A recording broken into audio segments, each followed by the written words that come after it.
बोलो इंद्रावन बिहारी लाल की जय, कार्तिक महात्म की जय। श्री सूत जी महाराज कहते हैं कि ऋषिवरों, तीनों लोकों में विख्यात, सभी पापों को नाश करने वाला और सभी कामनाओं को देने वाला एकादशी का व्रत सबसे श्रेष्ठ है। ब्राह्मण, क्षत्रिय, वैश्य, शूद्र सभी वर्णों को और स्त्रियों को मुक्ति देने वाला ये व्रत भक्ति पूर्वक किया जाए तो विष्णु भगवान प्रसन्न हो जाते हैं। ये एकादशी नामक व्रत सभी कामनाओं को देने वाला है। दोनों पक्षों की एकादशी को व्यक्ति को सामर्थ्यवान है, बालक, बुजुर्ग और बीमार, तीन प्रकार के व्यक्तियों को छोड़कर बाकी किसी को भी अन्न ग्रहण नहीं करना चाहिए। सामर्थ्य है तो एकादशी का व्रत अवश्य रखें। एकादशी तिथि सभी बालकों की माता के समान रक्षा करती है, रोगी मनुष्यों को औषधि के समान है और सभी लोगों की रक्षा करती है। एकादशी व्रत के कारण मनुष्य 10 इंद्रियों द्वारा, मन द्वारा किए गए पापों से मुक्त होकर वैकुंठ लोक को जाता है। सहस्रों अश्वमेध यज्ञ, सैकड़ों वाजपेयी यज्ञ का भी एकादशी व्रत के 16वें भाग के बराबर पुण्य नहीं है। एकादशी व्रत के द्वारा कान, त्वचा, नासिका, नेत्र, जिह्वा, वाणी, भुजा, कंठ, पाद आदि 10 इंद्रियों से और 11 में मन से भी किए गए जो 11 इंद्रिय हैं, 11 इंद्रियों के पाप एकादशी तिथि के व्रत करने से नष्ट हो जाते हैं। जो मनुष्य उपवास का फल चाहते हैं उन्हें पहले दिन, अगले दिन रात को, यानी कि 10वीं की रात, एकादशी के दोनों समय और द्वादशी के प्रातः काल भोजन नहीं करना चाहिए।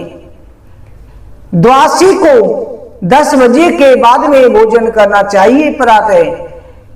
10वीं तथा द्वादशी को एक समय भोजन करने से एकादशी को दोनों समय निराहार रहने से मुक्ति प्राप्त होती है। चाहे कोई महापापी हो, अल्प पापी हो, एकादशी को निराहार रहने से परम पद को प्राप्त होता है। स्नान करने के बाद विधि पूर्वक गंध, पुष्प आदि से विष्णु भगवान की अर्चना करके रात्रि के समय पर जागरण करना चाहिए। गीत, वाद, नृत्य, पुराणों की कथा श्रवण करे, धूप, दीप, नैवेद्य, गंध, पुष्प के द्वारा फल, अर्ध, सिद्धा, दान, इंद्रिय निग्रह, सत्र, भाषण, जागरण क्रिया को करके भगवान की पूजा करें, प्रदक्षिणा करें। उसके बाद में भगवान का आरती करें, नमस्कार करें। जो मनुष्य रात्रि के समय 40 गुणों सहित एकादशी का जागरण करता है वो भक्त पृथ्वी पर दोबारा जन्म नहीं लेता। सत्य, सोच, दया, त्याग, संतोष, आर्जव, सम, दम, तपस्या, समता, निवृत्ति, शास्त्रज्ञता, ज्ञान, विरक्ति, ईश्वर, शौर्य, तेज, स्वर, स्मृति, स्वतंत्रता, कौशलता, कीर्ति, देर, विनम्रता, उग्रता, प्रतुलता, प्रश्नशील, ओज, बल, वीर, गंभीरता, स्थिरता, आस्तिकता, कीर्तमता, अहंकार रहित होना, ये 40 गुण रात्रि जागरण करने वाले को धारण करने चाहिए। व्रती मनुष्य द्वादशी को प्रातः काल उठ करके स्नान के बाद में जितेंद्रिय होकर विधि पूर्वक भगवान विष्णु की पूजा अर्चना करें। हे केशव, मुझ अज्ञान तिमिर के कारण मुझे मनुष्य को आप प्रसन्न दृष्टि प्रदान करें। इस प्रकार से भगवान से प्रार्थना करें। भगवान से विनती करने के बाद में ब्राह्मणों को भोजन कराए, दक्षिणा दे। फिर नारायण में चित्त लगा करके 5 माह यज्ञ करने के बाद अपने भाई बंधुओं से स्वयं भी भोजन करें। इसका जो व्यक्ति इस पवित्र एकादशी व्रत को करता है वो विष्णु लोक को प्राप्त होता है, उसका पुनर्जन्म नहीं होता। जो व्यक्ति पवित्र एकादशी के व्रत को करता है तो उसके सभी पाप नष्ट हो जाते हैं। गंगा के समान कोई तीर्थ नहीं, माता के समान कोई गुरु नहीं, विष्णु भगवान के समान कोई देवता नहीं, एकादशी व्रत के समान कोई तप नहीं, वेद के समान कोई शास्त्र नहीं, शांति के समान कोई सुख नहीं, सत्य के समान कोई ज्योति नहीं, कार्तिक के समान कोई व्रत नहीं। ज्ञान के समान कोई लाभ नहीं, एकादशी के समान कोई व्रत नहीं, और पिता के समान कोई गुरु नहीं, कीर्ति के समान कोई धन नहीं। हे राजन, अब मैं तुम्हें एक प्राचीन इतिहास सुनाता हूं। देवर्षि नाजी कहते हैं, राजा पृथु, भद्रऋषि व गालव ऋषि का संवाद सुनो। प्राचीन काल में गालव नामक एक सत्यपरायण मुनि थे। वो तपोनिध नर्मदा नदी के तट पर शांत स्थान पर निवास करते थे। वहां बहुत से वृक्ष थे, मृग आदि पशु, सिद्ध, चारण, गंधर्व, यक्ष, विद्याधरों से वो स्थान सुशोभित होता था। मुनियों के द्वारा सेवित वो स्थान कंद मूल और फलों से भरा हुआ था। वहीं गालव नामक विपेंद्र वो ब्राह्मण निवास करते थे। उनके यहाँ पर भद्रशील नामक उन गालव ऋषि का एक पुत्र उत्पन्न हुआ। वो जितेंद्रिय पूर्व जन्म की बातों को याद रखने वाला सौभाग्यशाली नारायण का भक्त था।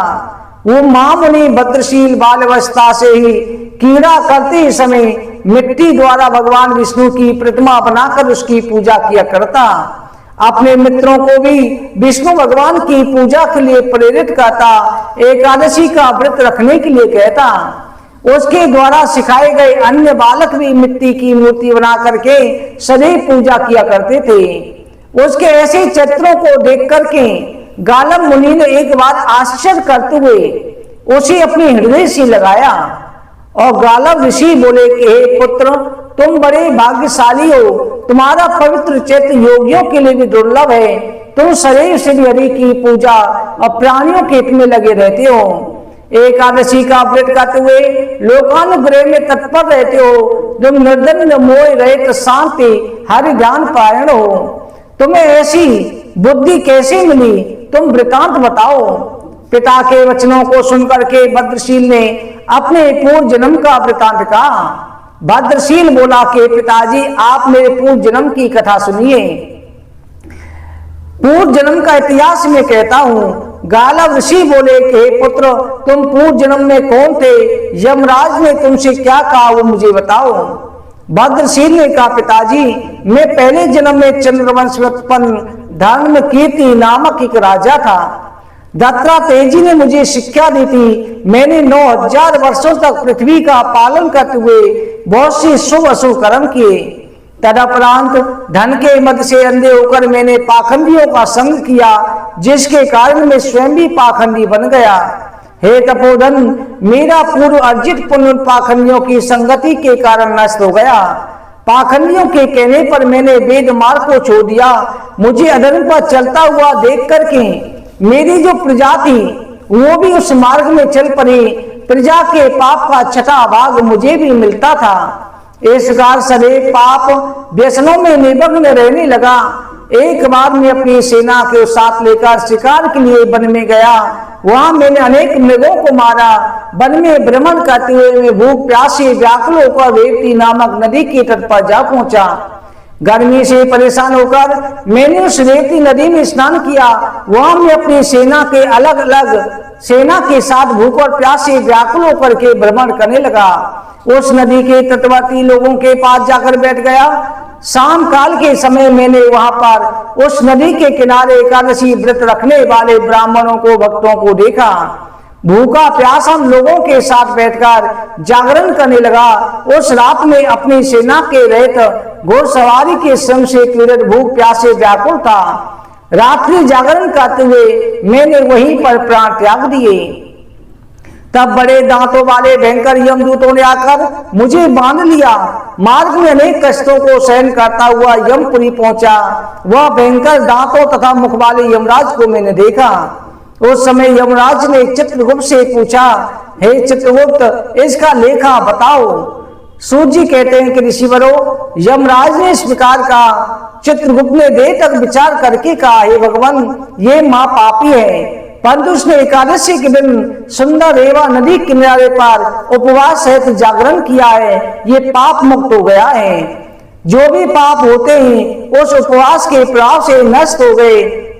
चित्रगुप्त के बात सुनकर यमराज कांपते हुए पृथ्वी पर मस्तक रख करके मुझे प्रणाम किया, भक्ति भाव से मेरी पूजा करी।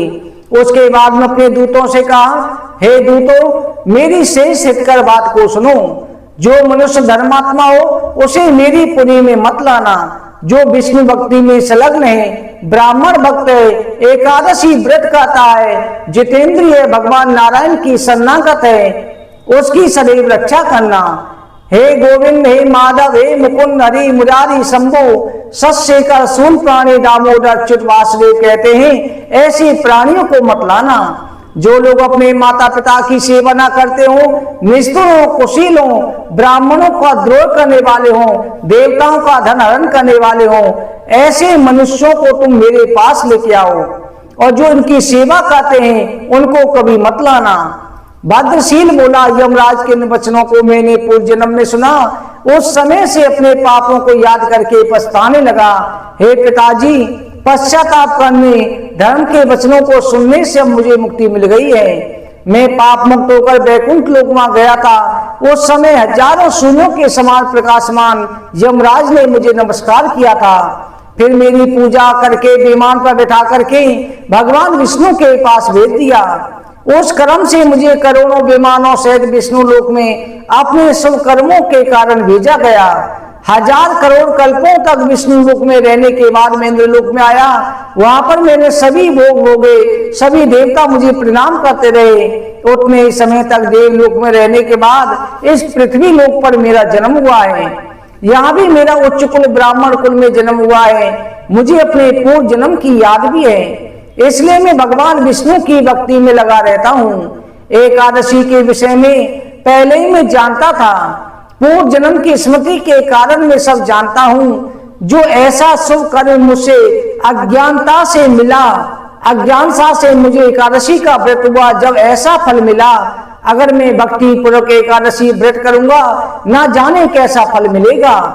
हमें एकादशी का शुभ व्रत करना चाहिए। विष्णु का पूजन हम परम गति प्राप्त करने की कामना से करते हैं। जो लोग श्रद्धापूर्वक एकादशी का व्रत करते हैं वो परम आनंददायक विष्णु लोक को प्राप्त होते हैं। जो लोग इस व्रत के विषय में भक्ति पूर्वक सुनते हैं, इस कथा को सुनते हैं, कथा का नित्य पाठ करते हैं, सभी पापों से मुक्त होकर विष्णु लोक को जाते हैं। सूत जी कहते हैं, पुत्र के इन वचनों को सुनकर के गालव मुनि बहुत प्रसन्न हुए, अत्यंत संतुष्ट हुए और प्रसन्न होकर कहने लगे। गालव जी बोले, हे पुत्र, मेरा जन्म सफल हो गया। मेरे वंश में तुम्हारे जन्म होने से जो भगवान विष्णु का भक्त ने जन्म लिया है। इस विकास संतुष्ट होकर बुद्धिमान गालव मुनि अपने पुत्र को हरि पूजा का उचित मार्गदर्शन करके नियम समझाने लगे और उसे भगवान की भक्ति सिखाई। इस तरह से एकादशी व्रत की संपूर्ण विधि फिर अपने पुत्र को सिखाई। वो परवा धन्य हो जाता है जिसमें भगवान के भक्त जन्म लेते हैं। बोलो एकादशी मातम की जय, कार्तिक मातम की जय। भक्तों, आज के दिन बेर नहीं खाने। बोलो वृंदावन बिहारी लाल की।